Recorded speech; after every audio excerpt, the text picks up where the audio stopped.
60년이 넘게 흘러왔지만 미국의 쿠바에 대한 제재는 여전히 해제되지 않았다. 그리고 2025년에 이르러 워싱턴은 더욱 강경하게 최대 압박 정책을 추진하며 하바나를 다시 테러 지원국 명단에 올렸다. 이것은 단순한 외교적 일격이 아니라 정치적 시험이기도 하다. 과연 경제적 압박이 쿠바를 변화시킬 수 있을까? 아니면 국민들을 장기간 이어진 정책의 희생양으로 만들 뿐일까?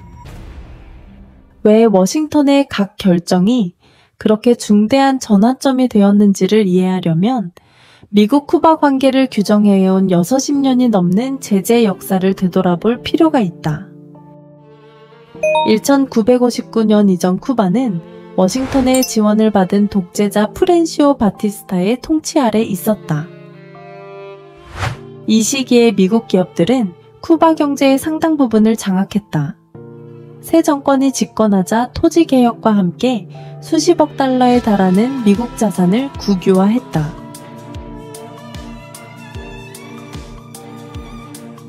워싱턴은 즉각 보복에 나섰다. 1960년 쿠바의 주력 수출품인 설탕 수입을 중단했다.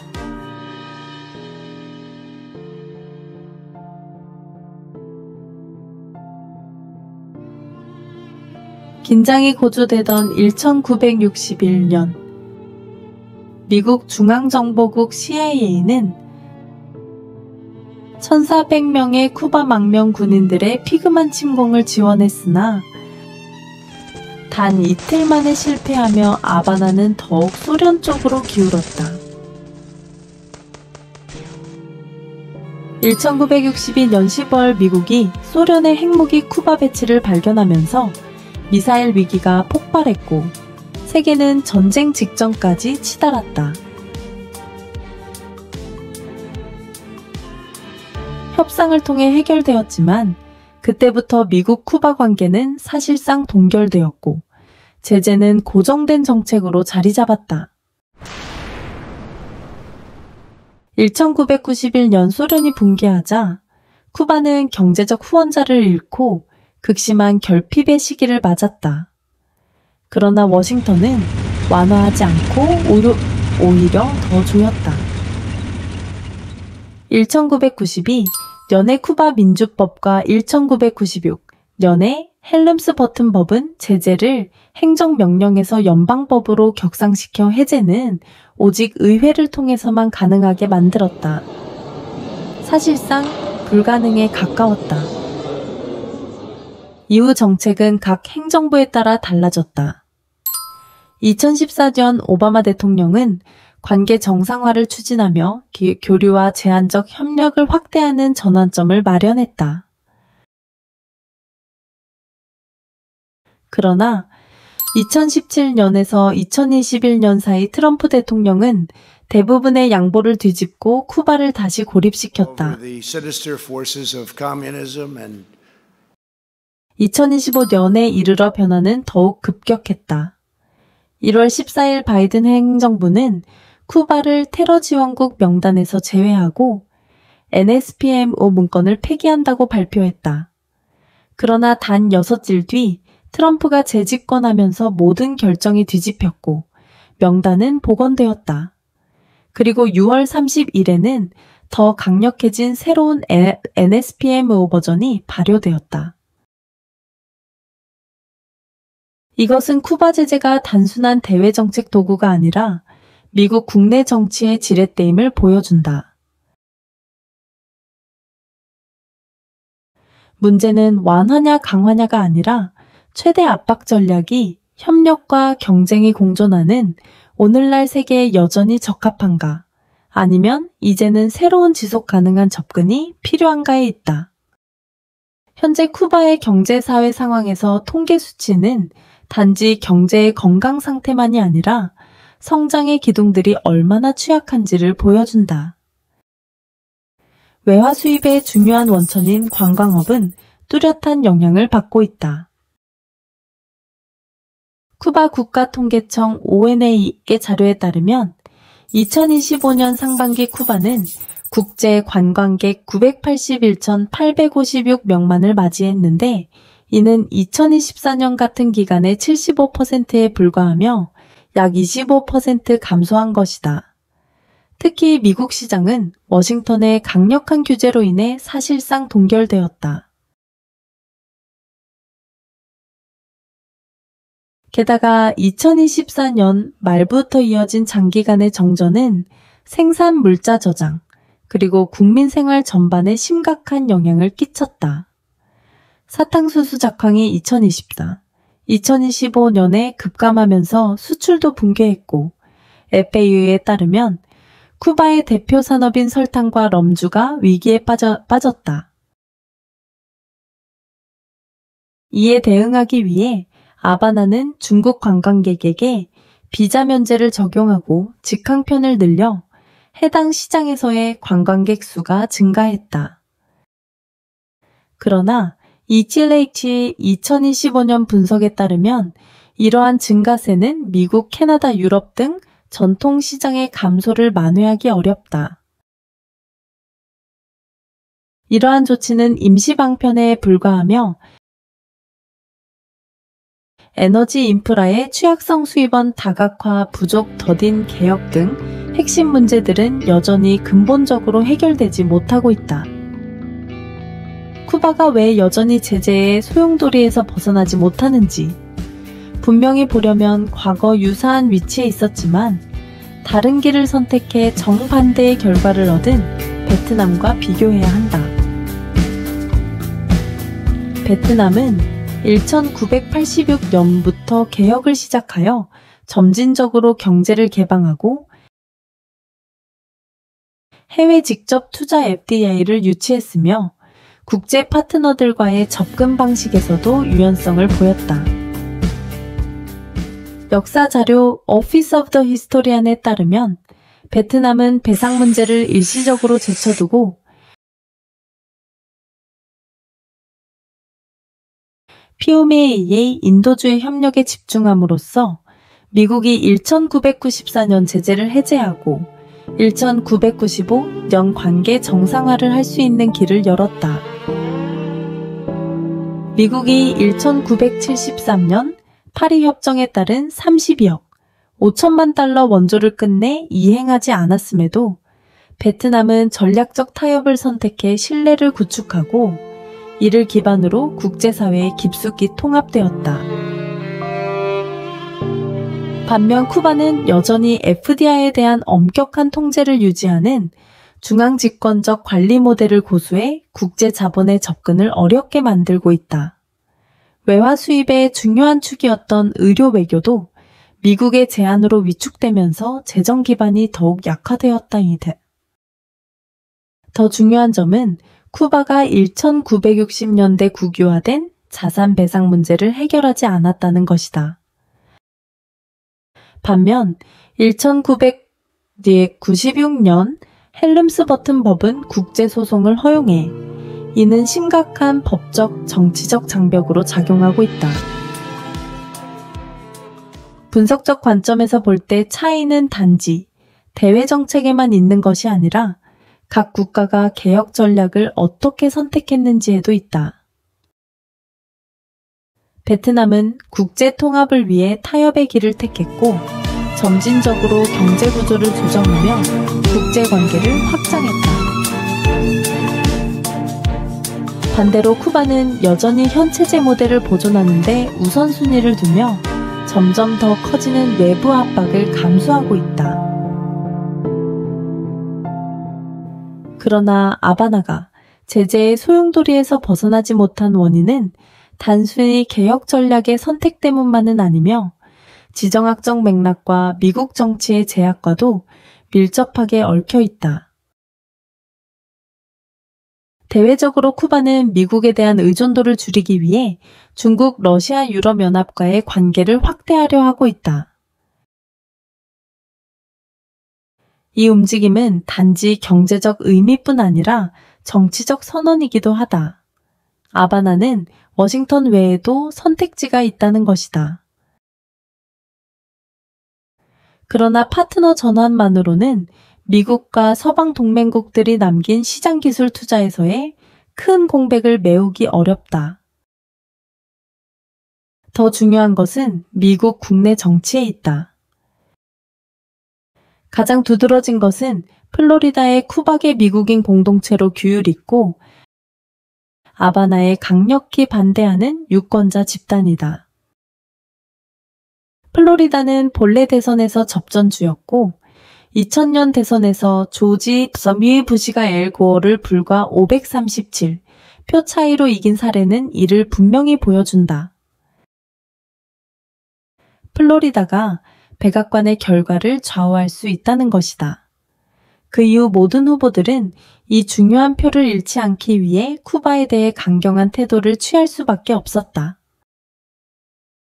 이것은 미국의 쿠바 정책이 단순한 대외 정책이 아니라 국내 선거 계산의 일부임을 보여준다.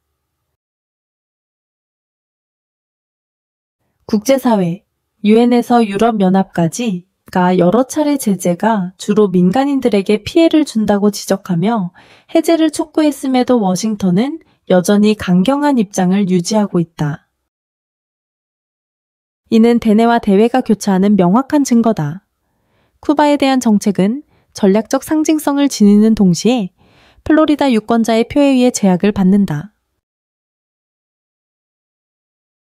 바로 이러한 상황 속에서 아바나는 내부적으로 전환을 시도하는 동시에 국제적으로 새로운 파트너를 적극적으로 모색해 압박을 완화하고 경제의 출구를 찾을 수밖에 없었다. 그리고 최근 몇 년간 중국이 최우선 선택지로 떠올랐다. 2025년 국제관광박람회 FETICI 추바에서 아바나는 중국을 명예국가로 발표했으며 동시에 중국 시민들에게 비자 면제 정책을 내놓고 직항 노선 확대에 협력했다. 이러한 움직임은 곧바로 중국 관광객 수의 급증을 이끌어내어 침체된 쿠바 관광 산업 속에서 드문 긍정적 신호가 되었다.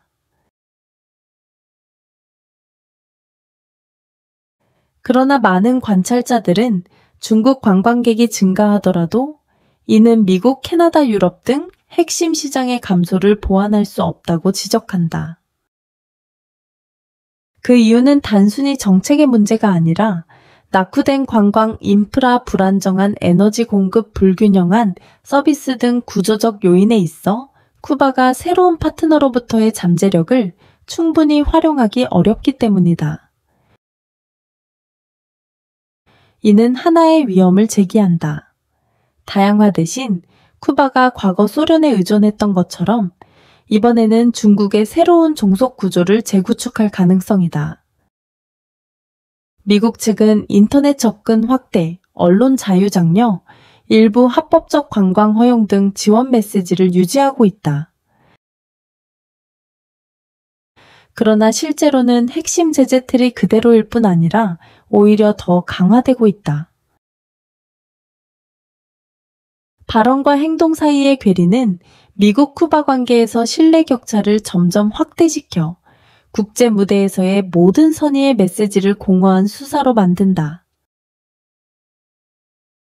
분석적 관점에서 보면 이것이 바로 이중병목 현상이다. 쿠바가 대체 파트너를 찾으려 하면 할수록 새로운 종속 위험이 커지고 미국이 말과 다른 행동을 계속할수록 화해의 전망은 멀어진다. 양측 모두 교착 상태를 깨기 위한 전략적 행보를 아직 보이지 못한 채 장기적 대립 국면 속에 서 있다. 한 국가가 장기간의 대립의 소용돌이에 빠지면 그 여파는 정치나 경제에만 머무르지 않고 인간의 가장 기본적인 필요까지 미친다. 쿠바 의사들이 비자 제한을 받는 반면 국제 환자들은 그들의 지원을 필요로 하는 상황은 정책 목표와 현실 생활 간의 큰 괴리를 보여준다. 이는 전략적 결정이 정치 과정에 거의 영향을 미치지 못하는 약자들에게 직접적인 결과를 초래할 수 있음을 분명히 보여준다.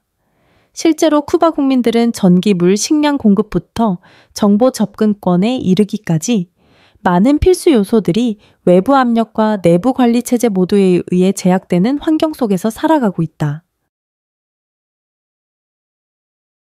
이를 경제-사회적 냉전이라 부를 수 있다. 갈등은 전장에서 벌어지지 않지만 여전히 인간이 존재하고 발전하는 방식을 규정한다. 분석적 관점에서 볼 때 현재 쿠바의 위기는 단지 국제 제재의 결과만은 아니다. 느린 개혁 속도와 적응에서의 비유연성을 가진 국내 경제 정치 구조 자체도 중요한 역할을 한다. 이는 본질적인 질문을 제기한다. 만약 상대방의 변화다만을 기다리고 내부 역량이 개선되지 않는다면 이 어려움의 악순환은 과연 언제 끝날 수 있을까? 쿠바의 미래는 아바나와 워싱턴이 정책을 어떻게 조정하느냐에 크게 달려있다. 미국이 현재처럼 강경 정책을 유지한다면 무역, 금융, 인도주의 협력 채널은 여전히 제한되어 이미 취약한 경제가 회복할 기회를 얻기 어려울 것이다. 그 결과 장기적으로는 이주 물결이 계속 증가하여 장기 발전 계획의 중요한 전고 숙련된 인적 자원이 유실될 것이다. 반대로 쿠바가 실질적인 외국인 투자 개방 에너지, 인프라 업그레이드 재정, 투명성 기준 적용을 포함한 광범위한 개혁을 실행하고 동시에 미국이 특히 의료, 관광, 금융, 서비스 분야에서 제재를 완화하는 방향으로 정책을 조정한다면 회복 가능성은 훨씬 뚜렷해질 것이다.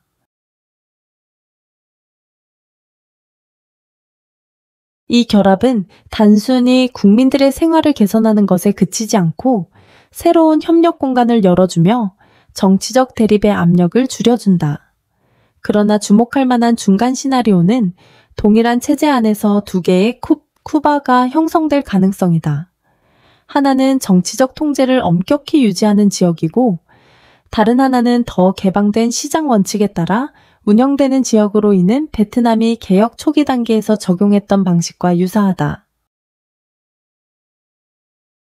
이 모델은 정치 체제를 유지하면서도 경제 개혁을 시험할 수 있는 필요한 유연성을 제공할 수 있다. 그러나 성공 여부는 양측 지도부의 결단력과 위험 관리 능력에 달려 있다. 전체적으로 볼 때 쿠바에 대한 제재는 단순한 대외 정책 도구가 아니라 상징적 가치와 미국 국내 정치 계산을 함께 담고 있다. 바로 이 요소 때문에 그것은 지속적인 구조가 되었고 단순한 선의의 신호만으로는 바뀌기 어렵다. 그와 동시에 이 과정에서 가장 발언권이 적은 쿠바 국민들이야말로 직접적이고 장기적인 영향을 받는다. 일자리 기회에서부터 일상생활의 질에 이르기까지 말이다. 핵심은 양측이 동시에 변하지 않는다면 미국이 압력을 완화하고 쿠바가 실질적인 개혁을 실행하지 않는다면 대립과 고립의 반복은 계속될 것이다. 이것은 단지 전략의 문제가 아니라 60년 넘게 지속된 하나의 모델을 깨뜨릴 수 있느냐의 문제이기도 하다. 결국 쿠바의 전망은 무기고 외교적 선언 국제 무대에서의 표결로 결정되지 않는다. 그것은 내부로부터의 전환 의지에 달려있다. 오직 경제 정치 체제가 발전과 통합의 필요에 맞게 조정될 때만 이 섬나라는 수세대 동안 자신을 올가맨 족쇄에서 벗어날 수 있다. 여러분은 어떤 요소가 쿠바가 제재의 소용돌이에서 벗어나는데 결정적이라고 생각하는가? 국제협상의 힘, 강력한 내부 개혁, 아니면 양자의 결합일까? 혹은 전략적 이익의 균형을 유지하기 위해 파트너들과 안정적인 협력 메커니즘을 구축하는 능력일까? 여러분의 시각을 댓글에 남겨주세요. 이 분석이 유익하다고 생각되면 라이크 버튼을 누르고 채널을 구독하며 알림종을 켜두어 안보와 경제를 형성하는 전략적 움직임에 대한 심층 콘텐츠를 계속 받아보시길 바랍니다. 끝까지 시청해주셔서 감사합니다.